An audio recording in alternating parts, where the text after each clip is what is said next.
मातंगी देवी जी आहे ती संगीत, विद्या, कला आणि वाणीची देवता समजली जाते. म्हणजे सरस्वती सारखी.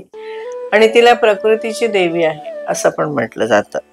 तंत्रशास्त्रामध्ये ही देवी इंद्रजाल म्हणजे जादूचा प्रभाव नष्ट करणारी अशी आहे. म्हणजे कोणी आपल्यावर जास्ती कोणी करणी वगैरे जे म्हणतात किंवा काळी विद्या जी आहे तर त्याचा प्रभाव नष्ट करणारी अशी ही आहे.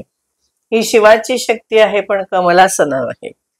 तिने लाल रंगाची आभूषण घातली आहेत. हातामध्ये वीणा आहे, सरस्वतीचंच एक रूप, आणि मानवी कपाल घेतलंय हातामध्ये, आणि हातामध्ये खड्ग आहे, ढाल आहे, अंकुश आहे, गदा आहे, म्हणजे शस्त्रास्त्र आहेत तिच्याकडे. आता हिची जी उपासना आहे त्यांनी वाक्पटुता येते. ओके. आणि माझ्या माहितीप्रमाणे तर सरस्वतीची उपासना ही हर्ष जो आहे राजा, ज्याचे नाटकं समजायला खूप अवघड जातात, तर त्यांनी केली होती, कालिदासांनी पण केली होती.